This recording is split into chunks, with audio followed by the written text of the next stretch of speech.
Welcome to the Pastoral Resilience Cohort, where we're equipping you with tools to develop your inner resilience so that your outer life can succeed and your most important relationships can flourish and thrive. Today, we're going to be looking at how to craft a rule of life. Essential to every pastor and every leader is having a rule of life. Now, before we jump into the specifics, I'm going to go step by step with you on this. I want to go ahead and focus on the definition of resilience that we used when we first started this cohort. Resilience is the ability of a substance or object to spring back into shape. So you are that substance or that object that we want to help spring back into shape. And a rule of life is going to help you to determine, to clarify, well, what is that shape that you want to spring back into when stress gets high, when you're starting to feel burnout, when the anxiety in your organization is rising because of the changes that we're facing as a society, maybe within your own relationships. So the rule of life is going to help you to determine what is that shape, that snap back into shape when you are feeling your most resilient. So what is a rule of life? A rule of life literally is the foundation. It's the bedrock for your life. In other words, another way of saying this, to use biblical imagery, is that a rule of life is how you ground yourself, the roots that you cultivate, so that just like when a tree is standing in a storm, the winds can blow, the rains can come, but if those roots are deep enough, well, that tree's going to keep standing. Just look at the palm tree back in California. We've seen these palm trees flex when there's storms, but they always come back up. So a rule of life is helping you to ground yourself, to plant yourself, to root yourself in practices and rhythms that are going to help you withstand the anxiety that rises in organizations, that is going to help you to endure when things get difficult. I want to use biblical imagery for this, and the Bible tells us, happy are those whose delight is in the law of the Lord, and on his law they meditate day and night. They're like trees planted by streams of water, which yield their fruit in its season, and their leaves do not wither. Right? That's what a rule of life is. What are the practices and patterns that you want to incorporate into your daily life, weekly life, monthly life, annual life, that are going to help you be like that tree planted by streams of water? And I love how the Bible tells us that its leaves do not wither. Now, can you imagine having a leadership, a ministry where you're constantly being fed and nourished? Well, that's the purpose of a rule of life. So a rule of life are the practices and rhythms you want to include in your daily life that will help you to remain close to God, dedicated to your deeper calling, and committed to the most important relationships. Peter Scazzaro also writes that an intentional, conscious plan to keep God at the center of everything we do, the starting point and foundation of any rule of life, is a desire to be with God and to love Him. So a rule of life is what you do, the daily practices, the weekly, monthly, annual practices that you incorporate into your life that help you remain connected to the heart of God, that help you remain engaged in your calling and your vocation, and to be present to your most important relationships. It might be helpful to think of a rule of life as a trellis. Trellises are what help vines or plants to grow up straight. Remember that snap back into shape? What is your resilient shape, your resilient form? A rule of life is like a trellis that helps you to stay connected and committed to God, your calling, and being present to your most important relationships. So the goal for this resilience tool is to help you get rooted by defining those practices and rhythms you will be intentional about incorporating into your daily life.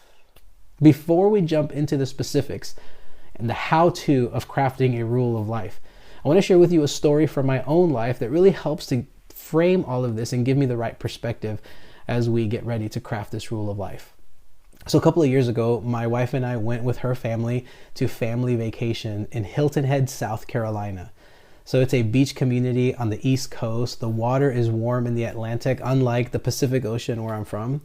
So one day we decided we were going to go swim in the ocean. So we took our beach chairs, we took our umbrella, we took snacks, we took our phones, we took a couple of bucks, we took our room keys, And we went out there, we set up, and we just went and swam in the ocean. We were just jumping over the waves, going under the waves. It was a lot of fun. But every couple of minutes, I would make sure that I looked over to our stuff because I didn't want anybody to take our stuff. There was no one there to watch it. So every couple of minutes, I would look over. But then there came a moment when I realized, hey, I haven't looked over to look at my stuff. And when I looked over to where our stuff was, it wasn't there. So I started to panic a little bit because our room keys were there, our phones were there. So I started thinking worst case scenario. And so I told my wife, I said, Kara, hey, we got to go. Somebody took our stuff. So we came out of the water, we started walking, looking around, and then we found our stuff. It was right where we had left it. But you know what happens when you're swimming in the ocean, little by little, you start to drift away without even noticing. You drift away. You're so busy having fun, swimming, throwing the ball around or the frisbee, that you don't even notice that you're drifting. And I think that happens for us in life as well. We get so busy with the daily requirements of our jobs, with the daily duties, with the stresses. We get busy with family and extracurricular activities. And then one day we wake up and we wonder, where did all of the time go? Well, a rule of life can actually help you to remain centered. It can help you to remember what that snap back into shape is that you need to be so that you can be your most resilient. So you can have the most inner peace so that your outer work is succeeding and that your most personal relationships are thriving. So I want to go ahead and get into a couple of these specifics so that as you're crafting your rule of life, you'll have all the tools that you need. The first step in crafting your rule of life is taking a moment to pause and reflect. Here's the truth. Every single person has a rule of life. Whether you've been intentional about following a path or a curriculum or an outline, or it's unintentional and unwritten. And here's what I mean by that. There is a certain rhythm to when you wake up in the morning, right? How you walk to your kitchen, how you make your breakfast, how you take your coffee, the route that you take to get to work, even what pant leg you put on first or which shoe you put on first. We all have these practices that are a daily occurrence, the weekly occurrences, monthly and annual. We all have a rule of life. So step one, and you're going to see this in your guide, it's going to walk you through it, is just gain some self-awareness. What is my current rule of life? Now, a rule of life, remember, is about so much more than just the quiet time you have with God. And you're going to see this in a moment. But it's a holistic approach to how all of the different areas in your life, your inner life, your outer life, your relationships, all come together in a holistic way to give you more resilience. So step one, reflect. Go ahead and go through that guide, and it's going to walk you through how to do that. Step number two in crafting your rule of life is to actually craft this rule. Sit down and begin to write out the process. So I want to go over a couple of things. So in every rule of life, I want to say that at a minimum, I want to encourage you to write these practices and rhythms that you want to incorporate into your life in at least 4 different areas of your life. So the first one is spirit, right? Your relationship with God. What do you need to sustain that closeness, that abiding presence with God? Number 2 is body. What are the practices and rhythms that you're going to need to incorporate into your life so that you can have a better physical health? And remember, none of these are siloed in your life, right? What you put into your body, how you treat your body connects to your spiritual life, right? How many of us have ever had a really big meal and then try to write our sermon? It's not that easy.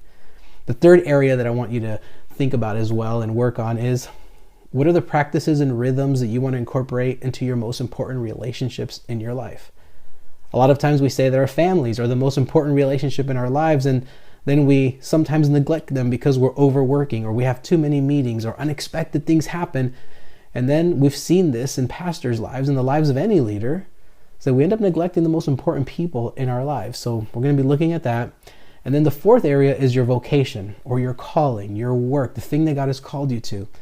And we're going to be talking about these 4 things. And I want you to, at very minimum, have practices and patterns for each one of these areas. And then the optional ones are, what are you going to do for your mind or your mental health? So this one's kind of broad. So on the one hand, there's the mental health, but on the other hand, there's the intellectual level. Like maybe you want to read a book on philosophy. 1 hour a week or something like that. The sixth one is a deeper calling. As pastors, we're all called to ministry. We're called to lead churches. But even within that, there is a deeper calling that everyone has. Beyond our role, beyond our vocation, there's a deeper calling. And then the last one you might want to consider is your hobbies, right? What are the things that you want to begin to incorporate? Maybe there's things you enjoy doing, but you've stopped doing them because your life is full, right? So this is really what is it that you need in order to develop that inner resilience. So remember, at the very least, do these four: spirit, body, relationships, and vocation. And then if you still have some energy, I encourage you to keep going and add other areas of your life. There is no rule, right? These are simply things and tools that you can use to make yourself more resilient. So I've given you a lot of information. I just want to spend the last couple of moments with you showing you an example of my personal rule of life when it comes to one area, which is my relationship with God, that spirit section.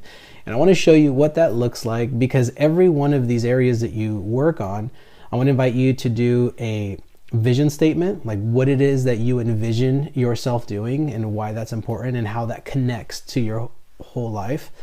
The second one is adding a Bible verse, right? Bible verses help to give us an imagination for what could be. So I'm going to invite you to do that. And then we're going to break down the practices. So I'm just going to go over one short example so that you can begin to cultivate this in your own mind. The first one is a vision statement for my relationship with God. And here's what I've written. When I'm intentional about creating space to enter into God's presence daily, it cultivates inner peace within me and allows me to be present to my family and connected to my deeper calling. Each area has to be connected to a holistic version of you and your relationships and your work. So that's my vision statement. Now I want to show you the Bible verse that I use to really give guidance when I'm connecting with God. Happy are those whose delight is in the law of the Lord, and on his law they meditate day and night. They are like trees planted by streams of water, which yield their fruit in its season, and their leaves do not wither. For me, this verse encapsulates what I want my spiritual life to look like. I want to be like that tree whose roots are always being watered because it's next to the source of water. And so for me, I want to have and cultivate a kind of life that I am constantly connected to the living water, to the presence of God. And so I want to encourage you to go ahead and find the Bible verse for each one of these areas that is going to help you. Now let me get into the specifics, because I know you're probably wanting to see some more examples. So here we go. So you're going to be adding practices, rhythms, right? Actual things that you want to do daily, weekly, monthly, and annually. Now I just want to remember, this is not a homework assignment. This is only for you. No one else is going to look at this. This is just for your own resilience. You don't have to write something for every one of these. And I knew that in my rule of life, I don't have things written under every one of these. Otherwise, it begins to be this long to-do list, and a rule of life is not a to-do list. It is a trellis to help you to stay on track, to help you remain connected to God. So I'm going to show you what I do for my daily. All right, so for my daily relationship with God, the first thing I do when I wake up is pray over my girls, my 2 daughters and my wife. I do a special prayer for each one of them because that's important to me. Then I walk to my office and I do a 5-minute centering prayer, right? All of the lights are mostly off. I have one little lamp at my desk. I tell Siri to set a 5-minute timer. And then for 5 minutes, I'm just centering myself in the presence of God. And then the current system that I'm using is that I'll read 1 psalm a day and then a portion of the gospel. Then I also choose a book. Oftentimes I've used Eugene Peterson, Philip Yancey. So this is more devotional reading. I'm not trying to get deep in theology, but something that's going to feed my soul. And then I take a few moments to journal. Sometimes I journal just one short passage from a Bible verse that spoke to me that day. There's been other times where I fill up pages reflecting on something I read in that book that I was reading. For me, I know that if I can begin my day doing these things, I'm setting myself up for success that day. So that's number 1. Number 2, the weekly rhythm that I want to do is I want to attend church with my family. So I was also going to do a Friday night worship with my family, but I'm using that under my relationships because I think that more than anything, it strengthens our relationship. But for me, the rhythm I've committed to is going to church. So yes, I am a pastor, but I also really enjoy church. It's more than a job for me. So that's what I'm committing to weekly. And then monthly, I've committed to one day, 6 hours. So while I'm in the office, so I'm not going away anywhere. I'm just taking a work day once a month, up to 6 hours. Sometimes it's 1 hour, sometimes it's 2 hours of reflection, writing in my journal, and aligning myself with God's will for my life. So it's one day of abiding. Again, I'm flexible with this. Sometimes all I need is an hour. Sometimes I need all 6 hours. And then annually, I like to take 2 to 3 days away to have a retreat. Now, sometimes this happens during family vacation. So I'll just take my mornings in a different way and just structure that so I can connect with God a little bit more. Sometimes I actually get 3 days a year where I get a hotel, whether in the city or somewhere else, and I can do that usually on days when my wife is visiting her family, right? So we try to be creative in working these things out because my wife knows that this is important and she has her own way of developing a rule of life. So whatever it is that you need to do, I want to encourage you to do those things. A rule of life are not rules that you must follow. It is not a checklist, but the rhythms and practices that are going to help you to develop that inner resilience, the snap back into shape, so that when things are going badly, when things are stressful, you always know the practices to work back to so that you can feel that resilience, so that you can be at your best, so you can be at best for your family, for your work, and your relationship with God. So you have the guide. You can download the guide below. It should walk you through all of this. You can always come back and watch this video. But I just want to encourage you, as you go forward, there is no right answer. There is no perfect rule of life. It's just about what it is that is important to you, the things that are going to help you to build resilience, and then keep editing. Once a year before the new year begins, edit it. But for now, just begin. There is no wrong answers. I encourage you, if you need any help, go ahead and reach out to me.